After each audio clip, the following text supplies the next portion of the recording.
Así que llévame a otro lugar. Te voy a llevar a otro lugar porque de la Confitería El Molino nos vamos a la Antártida, el lugar del que sabemos poco. Y como sabemos poco y tiene algunas historias maravillosas, es que me encanta hablar con uno de los autores del libro que acaba de salir, que acá lo tenemos, es Antártida, está en línea Tomás Balmaceda, ahí lo tiene, préstame, acá lo tengo, Antártida, historias desconocidas e increíbles del continente blanco. Está con nosotros Tomás Balmaceda, uno de los autores del libro, junto a Agustina Larrea. Tomás, muchísimas gracias por recibirnos.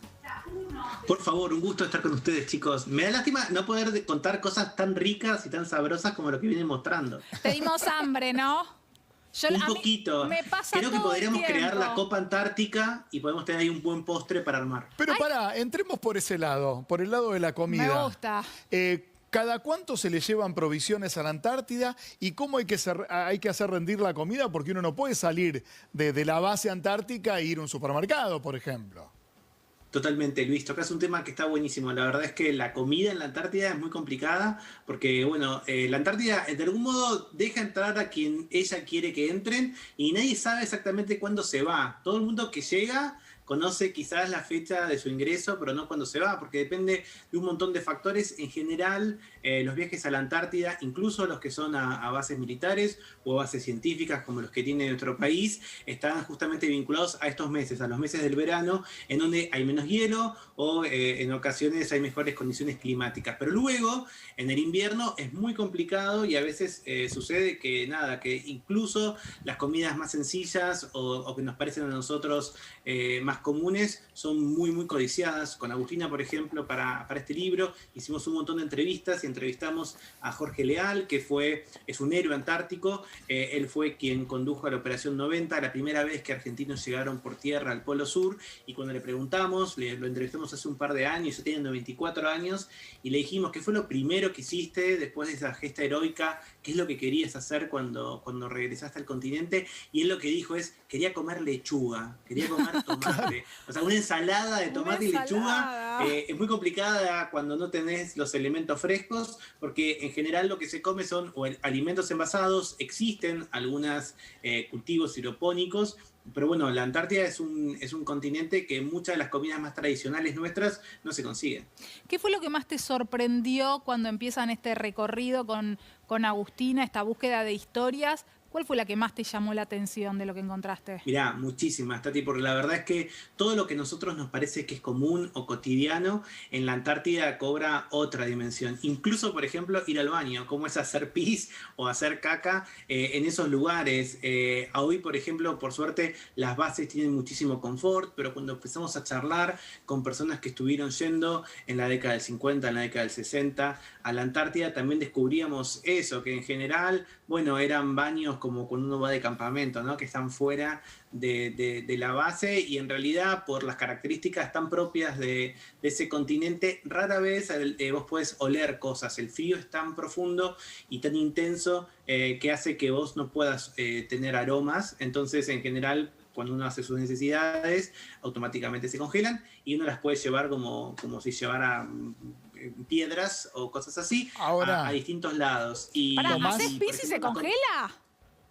Sí, ¿Y lo llevas como piedra? Que las temperaturas de la Antártida son increíblemente bajas, así que rápidamente vas a poder enganchar. Y también con otra característica que sucedió sobre todo a finales del siglo XIX y toda la primera mitad del siglo XX, y es que la Antártida, uno quizás no es la imagen que uno más tiene en la cabeza, pero es un desierto, porque las precipitaciones son muy pocas, son cerca de 300 al año, cuando por ejemplo hace 2 o 3 semanas, por ejemplo, no sé, en Pinamar llovió el doble en 1 hora. Bueno, claro. La mitad de eso llueve en todos lados en la Antártida. Hay agua congelada, pero no hay precipitaciones. Ahora, Tomás, en cualquier reserva natural uno ingresa, por ejemplo en Aconcagua, uno ingresa y se hace alguna deposición.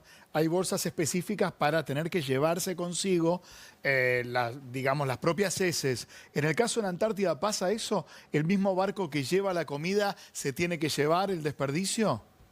Sí, hay estrictos controles que tienen que ver con poder proteger lo que es quizás el continente más puro y menos contaminado del planeta. Eso es parte del valor que tiene la Antártida. Como ustedes saben, mañana es el Día de la Antártida Argentina, lo celebramos porque justamente coincide con la primera vez que se izó la bandera argentina en ese continente, fue en 1904. La Argentina es el único país que desde ese momento, desde 1904 hasta acá, tiene presencia continua. ¿Quiénes llegaron después? No se ha interrumpido nunca. ¿Quiénes llegaron después de nosotros? Porque digo, hoy por hoy se divide la Antártida por conos. Nosotros tenemos un cono que corresponde territorialmente, pero luego, ¿llegaron otros queriendo plantar bandera? Sí, definitivamente. Si hoy vamos y nos trasladamos con todos los de Quédate al Polo Sur, vamos a encontrar que en el Polo Geográfico Sur hay una base norteamericana, la base McMurdo. Entonces, como contás vos muy bien, Luis, en ocasiones hay pedidos o solicitudes de territorialidad, de soberanía, que está fundamentada, en el caso de la Argentina, por la plataforma continental y también por la presencia que hemos tenido, pero después hay un montón de territorios que son reclamados, por ejemplo, por Noruega, por Estados Unidos, por supuesto por Inglaterra, por un montón de países que no tienen que ver exactamente con la ubicación, sino con la llegada que han tenido. Todo eso está, valga la redundancia, frisado, está congelado porque está el Tratado Antártico, que es un tratado único en su tipo para la diplomacia, que es lo que nos permite, con Agustina en el libro decimos que la Antártida es de todos y no es de nadie, porque de alguna manera ese tratado impide que estos pedidos de soberanía se efectivicen por ahora, están, como puede ser de una manera, entre paréntesis, y la Antártida hoy es un lugar completamente cosmopolita, donde distintas naciones trabajan juntas, y retomando un poco lo que mencionabas vos del cuidado del medio ambiente, justamente lo que se trata de hacer no se puede hacer minería, no se puede hacer exploración para encontrar petróleo, no se pueden probar armas nucleares, que quizás hoy no es lo que más se escucha, pero en la década del 60, del 70 era una temática, una polémica instaurada, porque es el territorio donde vos encontrás la mayor pureza. El agua de la Antártida, el agua que está congelada, es agua que no está contaminada como el resto del planeta. El aire que está encerrado adentro del hielo y también en la superficie, cuando uno lo va a visitar, es un aire absolutamente puro y totalmente distinto al resto del planeta. Tomás, en esos distintos equipos de distintos países que están trabajando, ¿conociste historias de amor? Sí, hay historias de amor. Bueno, por un lado hay historias de estar mucho tiempo encerrados, gente que quizá... Eso no es amor, es necesidad. Más. Bueno, no sé cómo entendés vos, Tati, el amor. A veces el amor se parece a la necesidad, vamos a decir la verdad, pero es cierto que más o menos se calcula que hubo en toda la historia de la Antártida más o menos 10 casamientos, 10 uniones, ¿no? La primera que hubo a Argentina es muy interesante, es justamente uno de los integrantes, el ingeniero Chepi, uno de los integrantes de la Operación 90, que se casó estando él en la Antártida, pero con su novia estando en la provincia de Santa Fe. Entonces, bueno, se casaron vía radiollamada, es posible, la ley argentina lo permite. Se casaron, si no me equivoco, a finales de la década del 50. Él en la Antártida, ella justamente en Santa Fe, y recientemente, hace 4 años, 2 maestros que estaban en la base Esperanza, que son maestros de la escuela, una escuela que quizás ustedes saben, una de las pocas que estuvo abierta el año pasado, que en COVID la mayor parte de las escuelas del país estuvieron cerradas. La escuela que estuvo abierta todo el tiempo fue la escuela justamente de la Antártida, y 2 maestros decidieron casarse ahí. Así que sí, hay historias de amor y Vamos hay a la historias de contracara. mucha pasión. Vamos a la contracara. ¿Hay también crímenes o al haber tan poca cantidad de gente es imposible, está muy regulado, muy controlado? Contame. Bueno, hay un crimen, es el único del que se tiene registro, sucedió hace menos de 10 años. Es una persona de Australia, que era un geofísico, que estaba ahí analizando mediciones. Como les contaba, la Antártida tiene muchas características especiales. Una de ellas es que permite conocer el espacio y conocer los elementos de una manera completamente distinta y privilegiada. Y fue una persona que se empezó a sentir mal, empezó a descomponerse, pensaron que tenía algún tipo de descompostura, avanzó ese cuadro a lo largo del día, los elementos médicos que hay son muy limitados, terminó falleciendo. No existe la posibilidad de realizar una autopsia en la Antártida porque no están dadas las condiciones, así que durante 6 meses lo mantuvieron al cuerpo preservado, congelado. 6 meses más tarde, cuando fueron a Australia, la familia lo recuperó y se le hizo una autopsia para saber de qué había muerto. Descubrieron que había sido envenenado, que a lo largo de largos meses le ponían pequeñas cantidades de una sustancia tóxica que justamente por acumulación lo había matado. Se descubrió el criminal. Investigación. Se descubrió porque digo, ya cuando una persona está en una base militar, no se compromete una investigación puntual con otro ser humano, sino que hay estados que se involucran en un litigio internacional. Digo, ¿fue un criminal que cometió este plan a lo largo de muchos meses o fue todo un conjunto de personas? ¿Qué pasó? Es un misterio, todavía no se sabe, eso es lo más interesante. El único crimen del que hay registro en la Antártida sigue siendo todavía, no se conoce quién fue el culpable, está en territorio australiano. Australia envió a oficiales de la ley a hacer las pericias correspondientes. Todo eso está bien documentado, nosotros en el libro lo contamos porque es un caso súper interesante, pero por ahora el único crimen de la Antártida está impune. Bueno. Ahora, según el territorio en el que sucede, las leyes que lo rigen, ¿es así? Bueno, el Tratado Antártico es bastante amplio y se supone que dentro de las bases uno tiene que estar justamente dentro de las leyes de cada uno de esos países. Una de las características que tiene es que esta cooperación total hace que, y esto es un dato interesante por si alguna vez alguien aparece sin querer en la Antártida, todas las bases tienen que estar abiertas. O sea, si ahora nos teletransportamos al medio de la Antártida y no sabemos qué hacer antes de morirnos de frío, más o menos luego de 4 o 5 horas, si no tenemos el equipamiento necesario, podemos llegar a morir si estamos en la superficie de la Antártida. Antes de eso, cualquier puerta que encontremos hay que abrirla porque no tiene llave. Es como una especie de territorio muy especial, justamente para evitar cualquier tipo de accidente o de problema. Pero luego cada una de esas bases se rigen por las leyes de su país y si son, por ejemplo, militares, también por los reglamentos que rigen a cada una de las fuerzas. ¿Qué pasa con la salud en la Antártida? ¿Alguien tiene una apendicitis? ¿Se puede operar ahí mismo? Hay de todo, sí. Hoy es más común que, por ejemplo, las personas de las fuerzas militares viajen sin el apéndice, porque justamente en la década del 60, un científico ruso empezó a sentirse mal, empezó a ver que le molestaba el abdomen, él mismo se palpó y descubrió que estaba su apéndice a punto de estallar, lo cual podía significar que falleciera. Era imposible para él, porque era invierno, regresar a Rusia, y él fue quien llevó adelante la primera operación de apéndice de una persona sobre sí misma. ¿Se autooperó? Obviamente sin anestesia, exactamente. Ah, es un montón. Con él mismo. Se autooperó. Sí, es un todo montón. por tacto. Se abrió el abdomen. Nosotros lo contamos. Hay gente que nos cuenta que cuando lee ese capítulo le baja un poco la presión. Así que no voy a ser muy escueto con las palabras, pero bueno, metafórico, cuidadoso. Él se cortó. Y Sí. cosas que no sean tan extremas como operaciones, no sé, me duele la muela, necesito un dentista. Los chequeos preventivos que todos nos tenemos que hacer. La gente va a pasar muchos meses, están mucho tiempo en la Antártida. ¿Me puedo hacer una mamografía en la Antártida? Bueno, también hay otro caso que lo contamos de una mujer australiana que también se operó un tumor en una de las mamas que descubrió estando en una base, pero sí no se lo hizo a sí misma, sino que se lo hizo justamente una unidad de medicina. Lo cierto es que uno trata de viajar con todos los cuidados del caso, como vos contás, pero bueno, nada nunca está completamente suelto. Como digamos, no podés prever todo tipo, hay muchos accidentes, por supuesto, pero ciertas molestias o males claro, pueden ocurrir en medio del viaje. Ahora, Tomás, hay una cosa muy interesante que cuentan, que es que la Antártida en algún punto te da la bienvenida o no. Esto significa que desde el último punto de territorio hasta la Antártida, hasta territorio antártico, hay 4 horas de vuelo. Y ahí hay que calcular mucho las condiciones climatológicas, porque el avión, si no, tiene que volver y es un costo económico altísimo, además.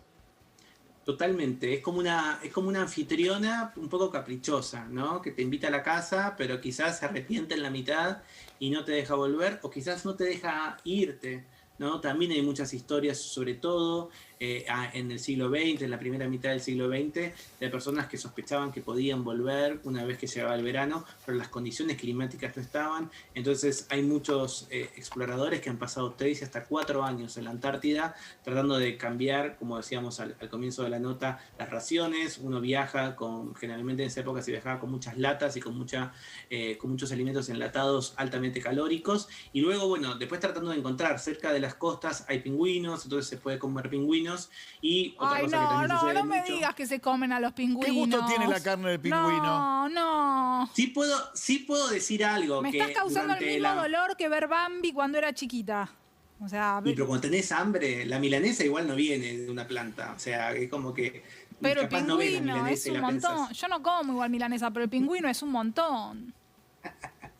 Hay muchos casos de personas que tuvieron que comer perros, que es también una Ay, manera, Dios. sobre todo al comienzo del siglo XX, muy común. Y mucha gente envenenada, porque de paso pasó un dato, el hígado de perro es venenoso para los seres humanos. Claro, complicado, pero hay que adaptarse a una región muy hostil por momentos y muy anfitriona cuando quiere. Y debe ser también muy mágica, Tomás, porque creo que ahí se deben ver amaneceres únicos, colores de blanco, miles alrededor de un hielo que parece todo igual y no es tan igual para quien tiene afilado el ojo, ¿no?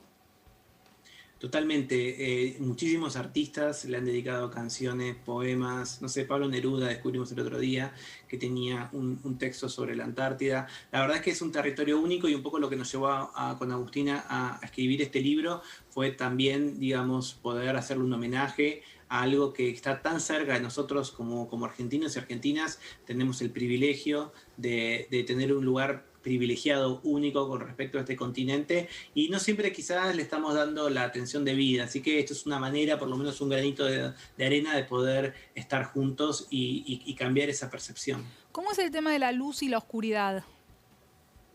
Bueno, pasan 6 meses, un poquito más de 6 meses en plena oscuridad y 6 meses con luz, lo cual también trae problemas porque Muchísimo. los seres humanos Sí. necesitamos ciertas vitaminas y ciertos procesos químicos que se generan por la luz. Así que, y por supuesto, también se genera mucha depresión, ¿no?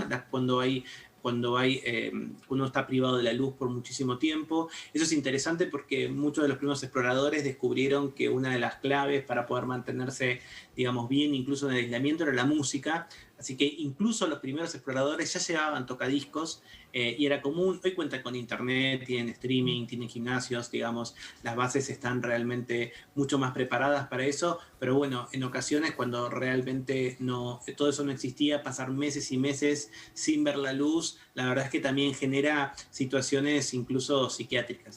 Pasamos por el baño por una situación un poquito más incómoda de contar al aire y la surfeamos muy bien. Ahora quiero ir por algo más agradable. Una ducha, me quiero dar una ducha en la Antártida. ¿Es verdad que son solo 3 minutos? Es verdad, porque aunque uno está rodeado de hielo, conseguir agua en la Antártida es una odisea. O sea, es muy difícil y hay un montón de métodos, pero en general no es tan fácil. Obviamente hay que calentar, perdón, el hielo y volver el agua del estado sólido al estado líquido, pero es un bien escaso el agua, increíblemente. Entonces, en general, sí, son duchas cortas, en muchos casos, por suerte, calientes, pero con una característica que nos dieron personas que vivieron en la Antártida, y es que las toallas nunca están del todo secas. Como que te cuesta mucho que la toalla esté seca, lo cual para mí es casi tan asqueroso como el pis. Le gusta, porque pará, ahí nos metemos en una cosa de la vida de Tomás Balmaceda, que yo coincido con él.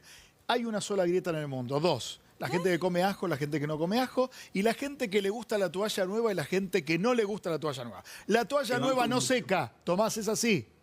Te banco mucho. Cuando te regalan una, tienes que lavarla y dejarla secada al sol para que justo tome los poderes. Bueno, Claro, es yo los dejo a ustedes con sus talks de las toallas que tienen que tomar poderes. Me quedo con el libro, con Antártida, que está buenísimo, tiene unas historias realmente maravillosas de conocer. Gracias, Tomás, por este ratito de compartir un poco de eso con nosotros. Y un beso a Agustina Larrea, que es una periodista que escribe increíble. La verdad, Agustina tiene una pluma maravillosa, coautora de este libro junto a Tomás. Así que muchísimas gracias, Tomás, por este ratito.